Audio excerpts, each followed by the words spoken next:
Mtakatifu ilivyoandikwa na Marko. Sura ya 5 aya 25 hadi 34. Mwanamke mmoja mwenye kutoka damu kwa miaka 12 na kuteswa kwa mikono ya matabibu wengi, amegharimiwa vitu vyake vyote alivyo navyo kusimfae hata kidogo, bali hali yake ilizidi kuwa mbaya. Aliposikia habari za Yesu, alipita katika mkutano kwa nyuma, akagusa vazi lake, maana alisema, nikiagusa mavazi yake tu nitapona. Mara chemchemi ya damu yake ikakauka, naye akafahamu mwilini mwake kwamba amepona msiba ule. Mara Yesu hali akifahamu nafsini mwake kwamba nguvu zimemtoka, akageuka kati ya mkutano akasema, ni nani aliyenigusa mavazi yangu? Wanafunzi wake wakamwambia, je, waona mkutano unapokuzonga-zonga, nawe wasema ni nani aliyekugusa? Akatazama pande zote ili amuone yule aliyetenda jambo hilo. Yule mwanamke akaingiwa na hofu na akatetemeka, akijua lililompata. Akaja akamwangukia, akamweleza kweli yote. Akamwambia, binti, imani yako imekuponya, nenda zako kwa amani, uwe mzima, usiwe na msiba wako tena. Hata alipokuwa katika kunena, wakaja watu kutoka kwa yule mkuu wa sinagogi akisema, binti yako amekwisha kufa, kwa nini kumsumbua mwalimu? Neno la Bwana. Sifa kwako Yesu Kristo. Roho mkuu mfariji mwema,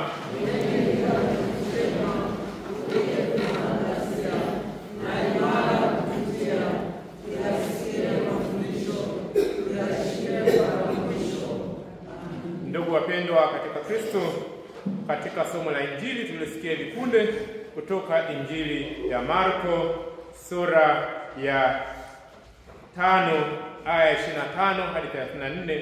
Tunaona ni historia ya yule mwanamke ambaye alikuwa ana shida ya kutokwa damu kwa muda wa miaka 12.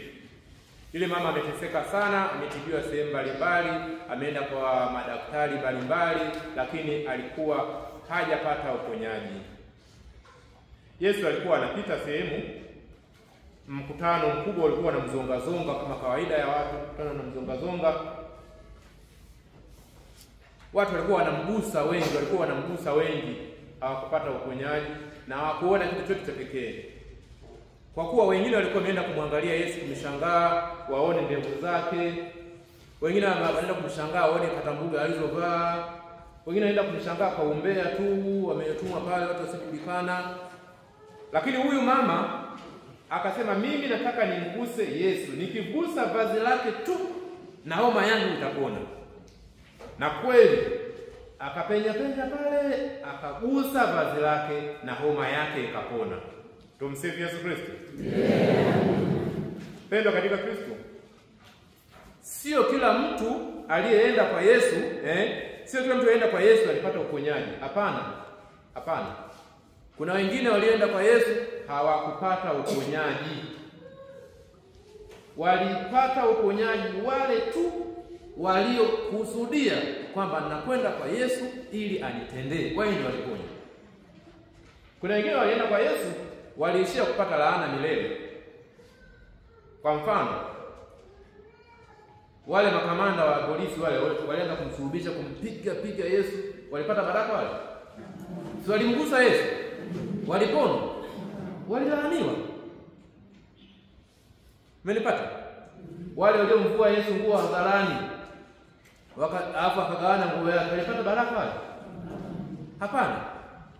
Tena kuna wengine alikuwa rafiki zake wa jirani kabisa. Alikuwa na mitume wakati 12, si ndio? Mtume mmoja alikuwa anaitwa Yuda Iskarioti, si ndio wapendwa? Yule alikuwa na Yesu jamani. Tena alikuwa mwasibu wa Yesu, si ndio jamani? Alipata baraka yule. Tena alikuwa ni fisadi, akamuuza, akampiga mnada na Yesu mwenyewe, akalaaniwa. Kumbe sio kila anayeenda kanisani atapata baraka. Atapata baraka yule tu anayeenda sali, kupata kumuomba Mungu ampatie neema ya pekee. Maana kuna wengine anaenda kanisani sio kusali, anaenda kutafuta wasichana wa kuoa. Atapata baraka huyo? Atapata msichana aliyemtafuta. Kuna wengine anaenda kutafuta wanaume wa kuoa, wanaume wa kuoa. Huyo ameenda kutafuta msichana. Kuna wengine ameenda kanisani ili tu aonekane kama na yeye ni mwanajamii, ili basi apigiwe kura. Hata baraka, pata baraka. Atakayepata baraka kwa kuja kanisani ni yule tu ambaye amekuja kwa nia maalum. Sawa pendo? Naona leo wana moyo mko wengi. Wana moyo mko wangapi? Punga mkono wana moyo mtakatifu wa Yesu. Nimesikia vigelegele vingi. Lakini sio kila mwana moyo aliyefika hapa kwenye hija atapata uponyaji. Sio kila mwana moyo. Kuna wana moyo wengine wamefika hapa tu kushangaa. Jiji Mbeya kukoje? Jiji la Mbeya jamani, nimesikia kuna mataa. Waliokuja kwenye mataa watayaona, lakini watarudi wakavu kama alivyokuja. Kama kuna wengine wamekuja kutafuta wachumba, wataisha kupata wachumba. Tena na kaukimwi juu, rutiti nyongeza. Atapata mchumba na kanyongeza mchumba juu.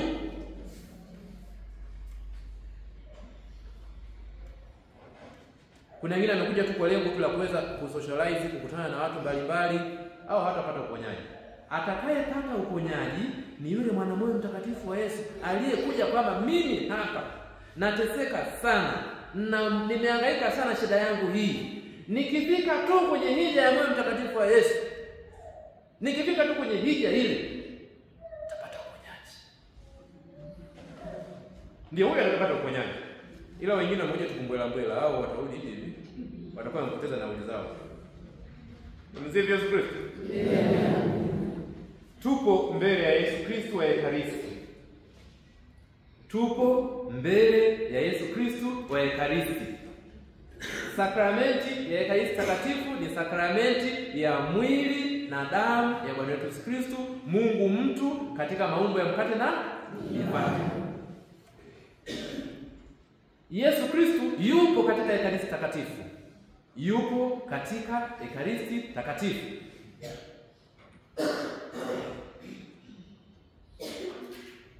Neno la Mungu linasema aulaye mwili wangu na kuinywa damu yangu anao uzima wa nini? Aulaye mwili wangu na kuinywa damu yangu anao uzima wa milele. Anayekula mwili wa Yesu na anayekunywa damu ya Yesu anapata uzima wa milele. Sasa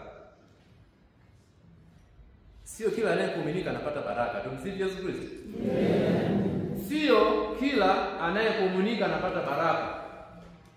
Kuna wanaokomunika Ekaristi takatifu na kuna wanaokula Ekaristi takatifu.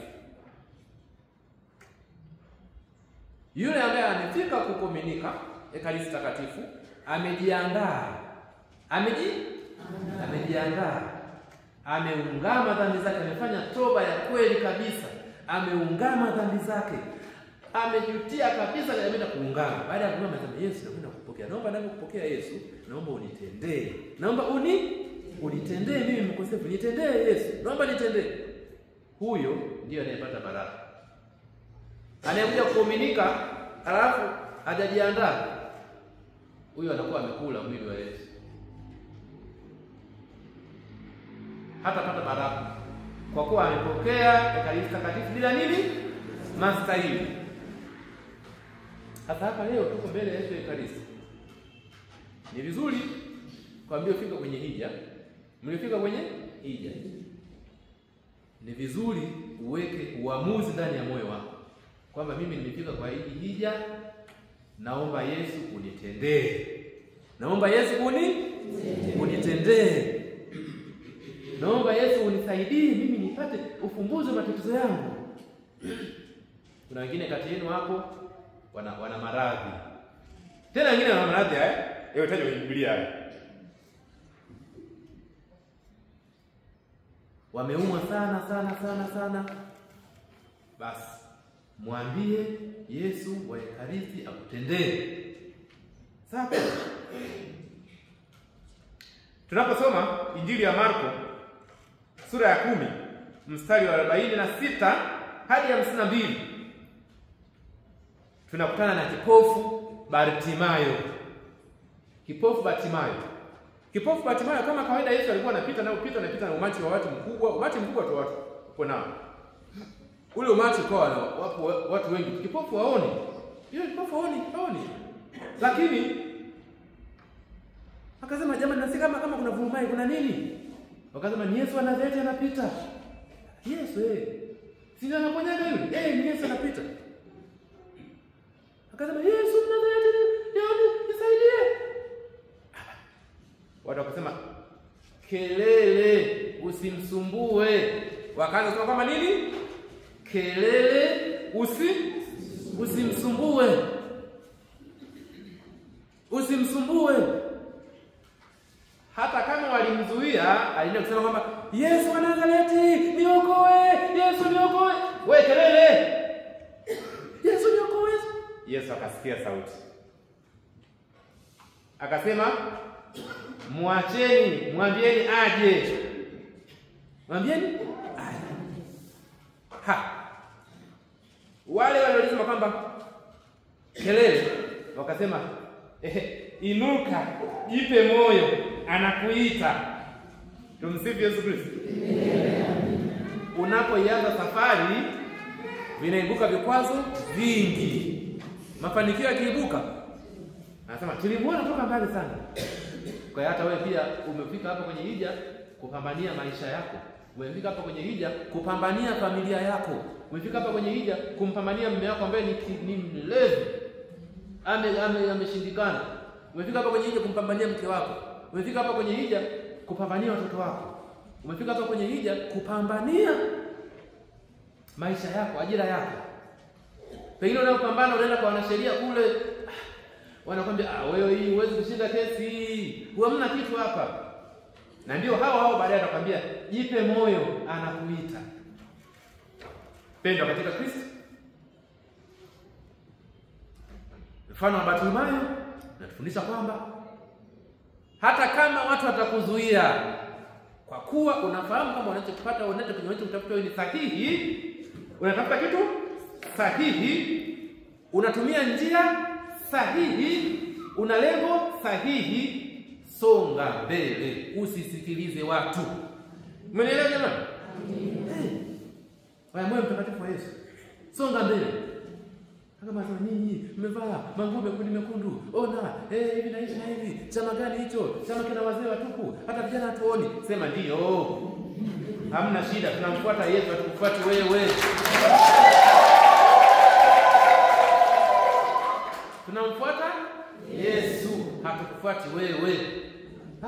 Nini? Ibada zenu kwanza nini? Nyenye mioyo nyekundu kama damu. Mwambie sawa, tunaenda kwa Yesu ili atuoshe mioyo. Wewe mwenye moyo mzuri, wewe uhitaji kwenda kuja, ndio maana unajiunga na sisi. Tumsifu Yesu Kristo. Huko ndani pia kuna wengine ni wakarismatic, wapo wakarismatic. Wapo. Wengi. Ni wakarismatic. Mnapingwa sana. Bado niko pale kwa Bartimayo. Bartimayo, kipofu Bartimayo. Marko 10:52. Mwanzo alisema kwamba toka kelele. Baada ya kusema inuka anakuita, jipe moyo. Wakalisema kuna watu wanawapinga. Kuna watu wanawapinga. Haungi mkono. Wewe unalisema gani hilo? Wanalia kama nani? Wanalia. Mwambie sawa, unataka tukamlilie mume wako? Unataka tukamlilie mke wako? Mwambie sisi tunamlilia Yesu. Tunamlilia nani? Yesu. Wakasema tukijipeni moyo. Mimi jamani. Oni hao kama walokole. Mwambie lakini chama hiki cha karismatic kimeruhusiwa na Papa amekiruhusu. Askofu mkuu Nyaisonga amekiruhusu. Paroko wetu Mwambala ameruhusu. We nani kwa mfano nazuia? Msifu Yesu Kristo. Kuna wengine wapo viwao. Wako viwao wengi sana hapa naona. Wako viwao wengi sana. Ona chama gani cha vijana hiki? Kazi kuhongana tu. Chama gani hiki? utoto mtupu. Mwambie sawa, sisi tunamfuata Yesu, hatukufuati wewe.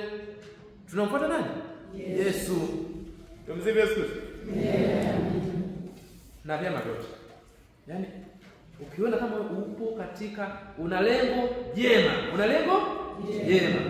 unatumia njia sahihi. Una lengo jema, njia sahihi. Sawa? Na unafuata taratibu. Usimsikilize mtu. Wewe songa mbele. Sawa pia? Ndio hivyo.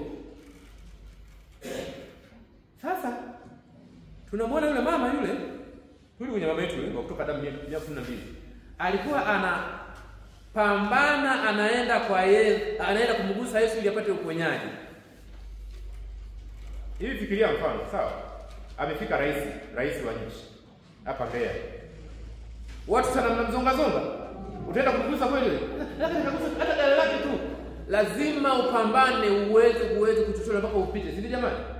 Sasa yako mambo yanayowazuia watu wasipate uponyaji. Sawa pia? Jambo la kwanza linalozuia watu wasipate uponyaji ni nini? Mchanganyo.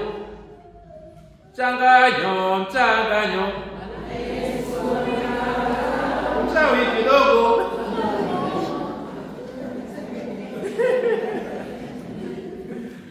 Watu wengi kinachowazuia wasipate uponyaji, cha kwanza tunamtafakari yule mama, sawa jamani? Ili anakwenda kugusa vazi la Yesu. Tunamtafakari wewe unakwenda kumgusa Yesu wa Ekaristi. Hii kinachozuia usipate uponyaji ni nini? Mchanganyo. Tunamtafakari Bartimayo ambaye amemwita Yesu amponye. Kelele. Ni nani anamwambia kelele acha? Usiende. Mchanganyo. Tulio wengi hatupati uponyaji, tunasali sana hatupati kwa kuwa tuna mchanganyo. Tunaamini waganga, hangi tena tunaamini Yesu. Meneno pia. Tunaamini waganga na nini? Na Yesu. Sasa hiyo ni shida, kuamini waganga na Yesu ni tatizo. Chagua moja, au uwe mtu wa waganga peke yao au uwe mtu wa Yesu. Sawa? Lakini ni vizuri kumchagua Yesu. Umenipata eh? Hicho kitu cha kwanza. Wewe mwenyewe umechagua Yesu na ruhusa. Chagua kimoja. Lakini kizuizi cha pili, kwa nini watu hawapate uponyaji? Kwa nini watu hawapate suluhisho katika matatizo yao? Kwa nini hawapate suluhisho katika matatizo yao? Cha pili nini unajua? Mara nyingi tunapingana na sheria za maumbile. Tunapingana na natural law. Ndio maana tupate uponyaji. Mtu ameolewa, ana ndoa yake miaka 6. Alafu wake anasema tulale chumba kimoja. Mimi sitaki. Mimi mtu wa maombi. Niko bizi na maombi, rakashaka tarabu. Hiyo rakashaka yako hiyo itakupa ujauzito. Unaweza kunakwambia mtoto lalaje huku. Wewe utaki. Unapingana na sheria ya maumbile. Wewe unauma malaria na typhoid. Unaambiwa kwamba nenda wewe unalala kwenye neti. Wewe unakunywa maji yaliyochemshwa. Mimi niko na Bwana. Mimi niko na moyo mtakatifu wa Yesu. Moyo mtakatifu wa Yesu. Ufalme wako ufike. Huo moyo mtakatifu ndio umekwambia kwamba ulale kwenye neti ili usipate malaria, inabidi ulale kwenye chandarua. Unawaambia kama ili usiugue typhoid, kunywa maji yaliyochemshwa. Umenipata mpendo? Hata kama unasali, hata kama uko moyo mtakatifu wa Yesu, haunywi maji yaliyochemshwa. Unalala nje ya neti. Na moyo wako mtakatifu wa Yesu utakufa. Na ukifika kule mbinguni Yesu anasema kwamba wewe mnafiki kaa pembeni. nilikuletea wajumbe wangu walisema kwamba leo kwenye chandao wakasema kwamba mimi nimevuka damu ya Yesu, nimefunikwa na damu ya Yesu. Lazima uondoke. Yesu hakufuati wewe, ile ni wewe umfuate Yesu. Hiyo ni sababu ya tukio. Sasa jamani, ya kwanza kuchanganya, ya pili kushindana na sheria za kimaumbile. Sasa pendo. Cha tatu kinachofanya tusipate suluhisho la sala zetu, Mungu asikie sala zetu, tusipate uponyaji ni nini cha tatu? Tunatangatanga katika maombi. Tunatangatanga katika maombi. Wewe umekuja hapa kusali. Una shida zako.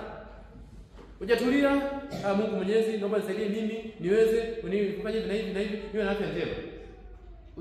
Naomba nipatie gari kama nilipati gari. Kuna gari bunje hapo Subaru. Nataka nipate Subaru. Hujatulia, Yesu, nataka nipate nyumba. Hujatulia.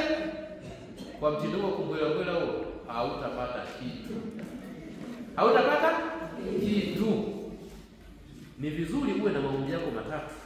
Maombi yao machache sana. Sawa bwana? Andika kwenye karatasi. Mfano mimi katika mwezi huu wa 9 namuomba Mungu maombi yangu haya. Dumu katika maombi hayo kwa muda fulani. Sawa? Tumefika hapa kwenye ibada hii. Kuna wengine wameshaanza kupata maombi kadhaa. Mwingine anaomba Mungu, naomba niponye kichwa. Hajapona kichwa, anasema Mungu naomba pia umponye bibi yangu anaumwa. Hajapona, naomba pia jirani yangu kule naomba jirani yangu kule. Yaani unatangatanga mno, unatangatanga. Tulia na ombi moja. Ndio maana Yesu alimuuliza yule Bartimayo, "Wataka nini?" Bartimayo akasema, "Nataka kuona." Bartimayo akasema kwamba mimi naomba nipatie gari Subaru, nipatie na viete, nipatie na kiwanja, ninunulie na wheelchair, nipatie na miwani. Aenda straight to the point. Unataka nini? Nataka kuona. Kasema, "Haya, kwa sasa utaanza kuona." Unataka nini? Yesu anakuuliza, "Unataka nini?" Unataka, nenda straight to the point. Umesikia mpendwa? Usitangetange, nenda straight to the. Tena ni vizuri umuombe Yesu kitu kimoja, usimuombe vitu vingi. Omba vitu vichache. Umsifu Yesu Kristo. Sasa wewe una mtoto. Wewe una mtoto. Mtoto wako yule anakuambia, "Mama, naomba shuleni ada, milioni moja nikalipe ada. Alafu pia naomba mama ninunulie miwani fulani hivi. Naomba pia ninunulie iPhone 17 imetoka siku hizi Pro Max milioni 6. Hujaka vizuri mama ninunulie na nyama, mimi napendaga mahindi. Hujanunua mahindi, mama naomba ninunulie mchele, wali mtamu, mama mchele wa kila mzuri. Hajanunua, mama ninunulie suti. Hujanunua, mama nunua TV ya 34. Hajatulia. Kama kumwomba bangu hivyo. Kofi. Utapigwa ni kofi wewe. Kwa kuwa unambwela, unatanga.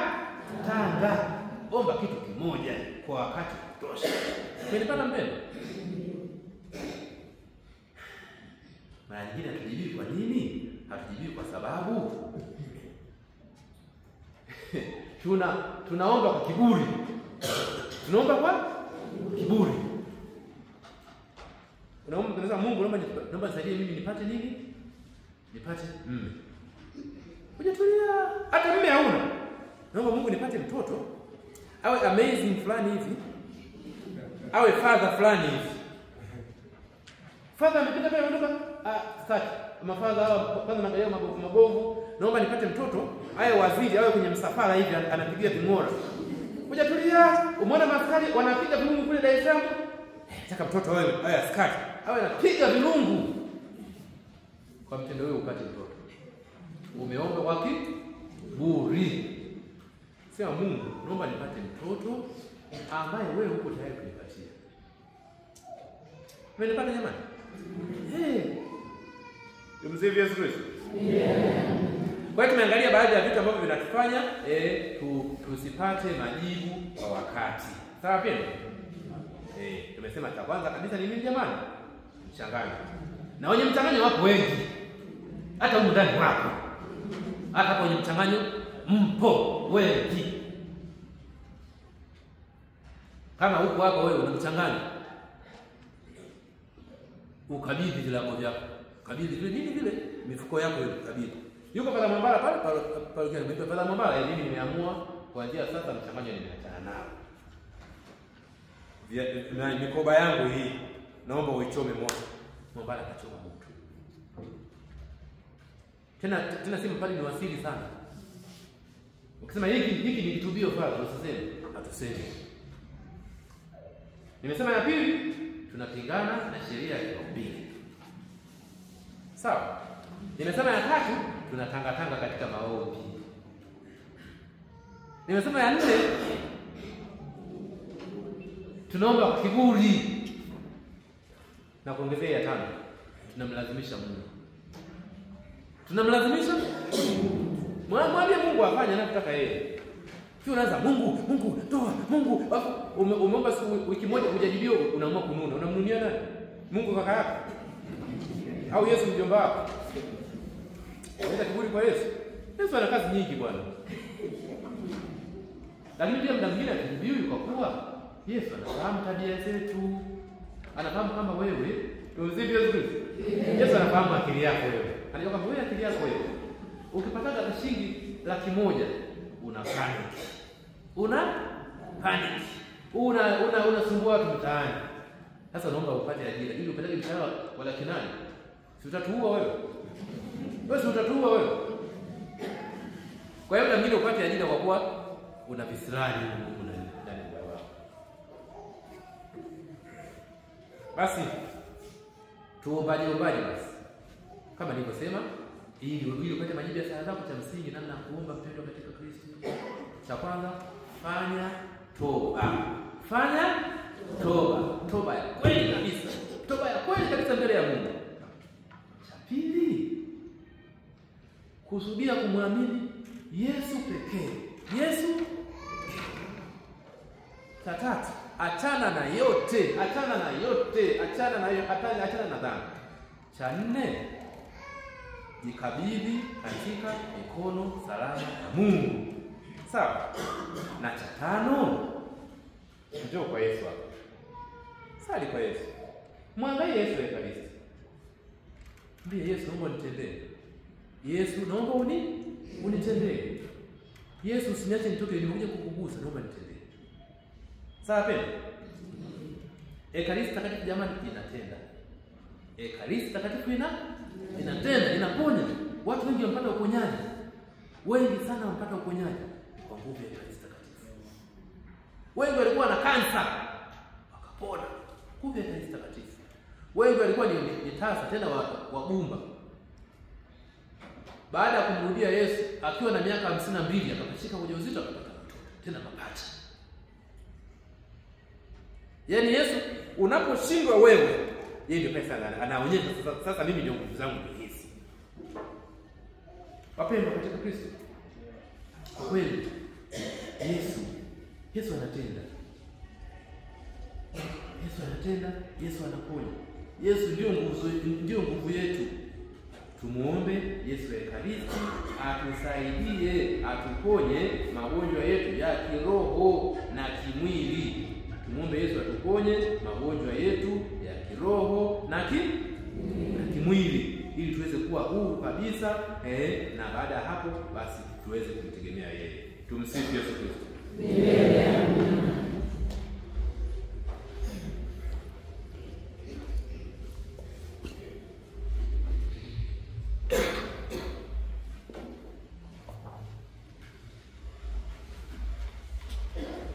Uketi tafakari kidogo.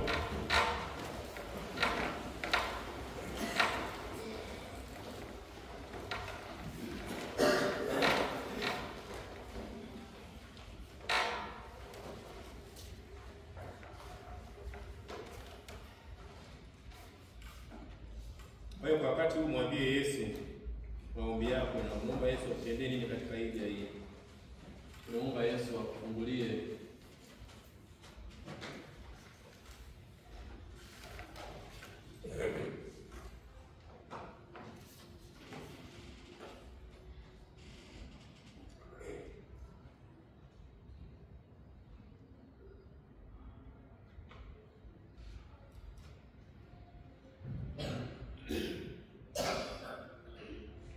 rafiki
Kuna mengine unaona aibu. Mimi najionea aibu, mwambie Yesu.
Mungu wa Bikira Maria.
Tunakusihi ututie mapendo yako na uchaji, tuweze kukuheshimu vema katika sakramenti ya Ekaristi Takatifu.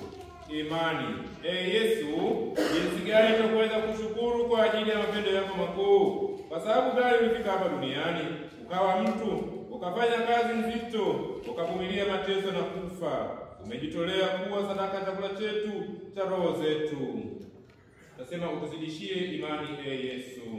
Utuzidishie imani Yesu. Twakumbuka jioni ile Alhamisi ulivyotangulia kufa kwako, ulipogeuza mkate kwa mwili wako mtakatifu na kuwapa mitume wako uwezo na amri ya kufanya vile vile. Ulifanya mwenye hakuna mtu awezaye kukufahamu muujiza huu wa mapendo yako makuu. Lakini tunasadiki maneno yako ya kimungu, kwa maana yanasema kweli hata yakipita ufahamu wetu. Utuzidishie imani Yesu. Twasadiki ya kuwa wewe u mwana wa Mungu, mkate ile chakula cha mbinguni. Utuzidishie imani Yesu. Twasadiki ya kuwa wewe Yesu umo kweli katika umbo la mkate na mwili wako, na roho yako mtu kweli na Mungu kweli. Utuzidishie imani Yesu. Twasadiki ya kuwa mwili wako mtakatifu ni kweli chakula cha roho zetu.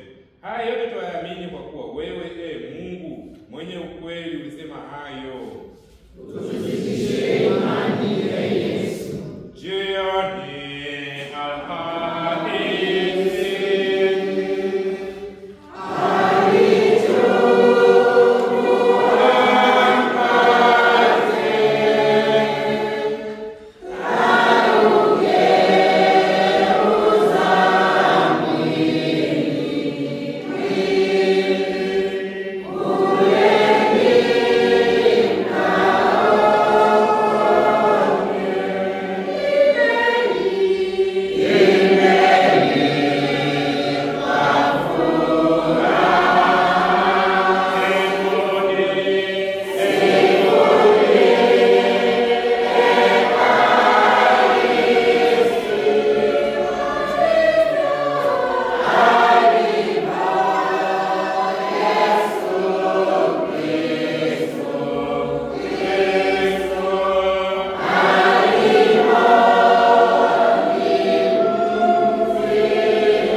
mwili wangu ni kweli chakula.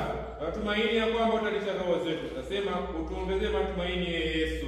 Utuongezee matumaini Yesu. Tena umesema anayekula mwili wangu na kunywa damu yangu anakaa ndani yangu nami ndani yake. Natumaini utakuja kwetu, utatutia imara, tusikuache tena kwa dhambi. Utuongezee matumaini Yesu. Pia umesema anayekula mwili wangu ana uzima wa milele, nami nitamfufua siku ya mwisho. Tunatumaini tukipokea vema Ekaristi Takatifu tutafika kwa mbinguni. Utuongezee matumaini Yesu. Basi tunafuatia.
Mapendo.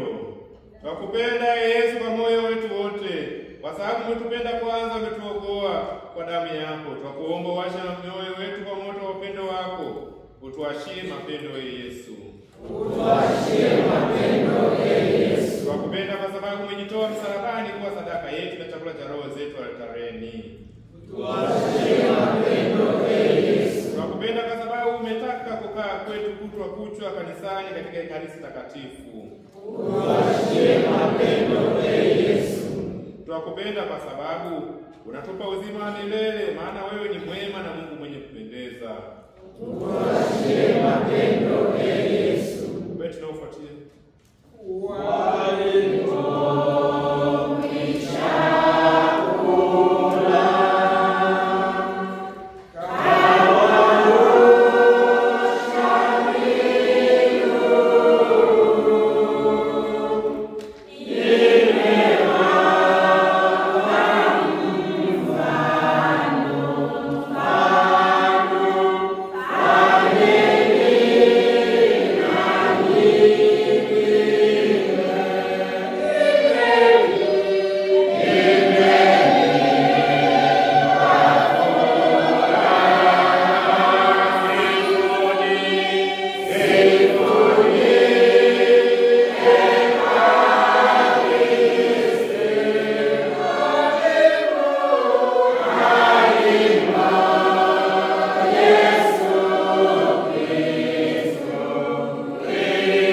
Twakupenda kwa sababu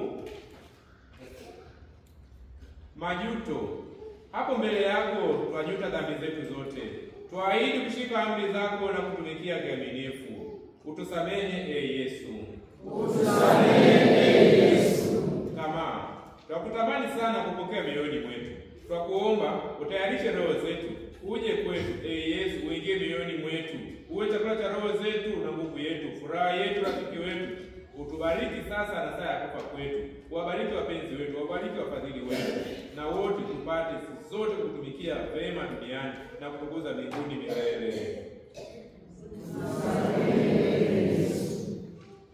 Litania ya moyo mtakatifu wa Yesu. Litania ya moyo mtakatifu wa Yesu. Bwana utuhurumie. Bwana utuhurumie. Kristo utuhurumie. Kristo utuhurumie. Bwana utuhurumie. Bwana utuhurumie. Kristo utusikie. Kristo utusikilize. Baba wa mbinguni Mungu Utuhurumie. Mwana mkombozi wa dunia Mungu Utuhurumie. Roho Mtakatifu Mungu Utuhurumie. Utatu Mtakatifu Mungu mmoja Utuhurumie. moyo wa Yesu mwana wa Baba wa milele Utuhurumie. moyo wa Yesu uliotungwa na Roho Mtakatifu mwilini wa Bikira Utuhurumie. moyo wa Yesu ulioungana na neno wa Mungu Utuhurumie. moyo wa Yesu ulio na utukufu pasipo mfano Utuhurumie. moyo wa Yesu hekalu takatifu la Mungu Utuhurumie. moyo wa Yesu hema la yule aliye juu Utuhurumie. moyo wa Yesu nyumba ya Mungu na mlango wa mbingu Utuhurumie. moyo wa Yesu tanuru yenye kupaka mapendo Utuhurumie. moyo wa Yesu chombo cha haki na upendo Utuhurumie. moyo wa Yesu unaojaa upendo na wema Utuhurumie. moyo wa Yesu kilindi cha fadhila zote Utuhurumie. moyo wa Yesu unaostahili sifa zote Utuhurumie. moyo wa Yesu unaotawala mioyo yote Utuhurumie. moyo wa Yesu zinamokaa hazina za hekima na elimu Utuhurumie. moyo wa Yesu unamokuwa utimilifu wote wa Mungu Utuhurumie. moyo wa Yesu uliopendelewa na Mungu Baba Utuhurumie. moyo wa Yesu uliotuelezea maziada yake Utuhurumie. moyo wa Yesu mtamaniwa wa vilima vya milele Utuhurumie. moyo wa Yesu mwenye uvumilivu na huruma nyingi Utuhurumie. moyo wa Yesu tajiri kwa wote wenye kukuomba Utuhurumie. moyo wa Yesu chemchemi ya uzima na utakatifu Utuhurumie. moyo wa Yesu malipo kwa dhambi zetu Utuhurumie. moyo wa Yesu ulioshibishwa matusi Utuhurumie. moyo wa Yesu uliovunjika kwa sababu ya ubaya wetu Utuhurumie. moyo wa Yesu uliotii mpaka kufa Utuhurumie. moyo wa Yesu uliochomwa kwa mkuki Utuhurumie. moyo wa Yesu chemchemi ya faraja zote Utuhurumie. moyo wa Yesu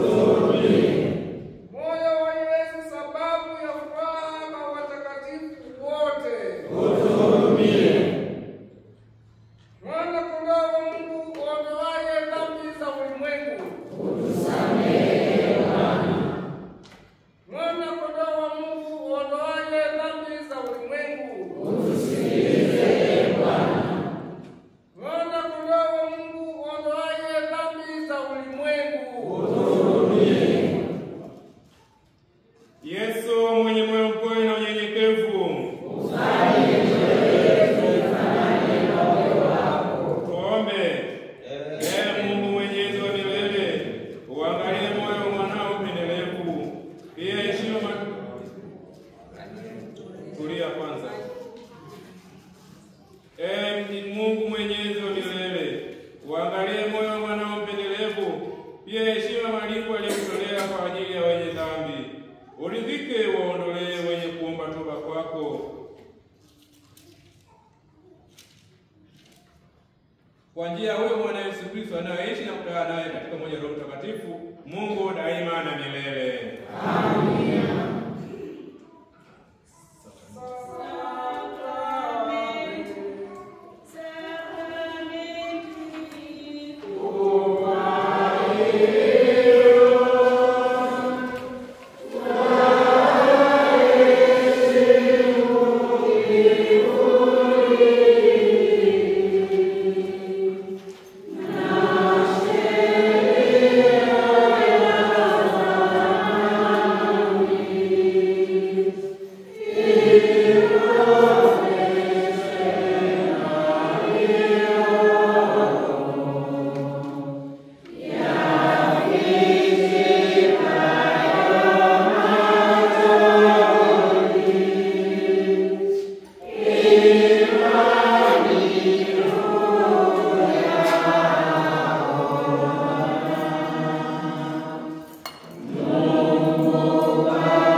kukumbusha mateso yako. Basi twakuomba tujalie kuheshimu mafumbo na damu yako, tupate kuona daima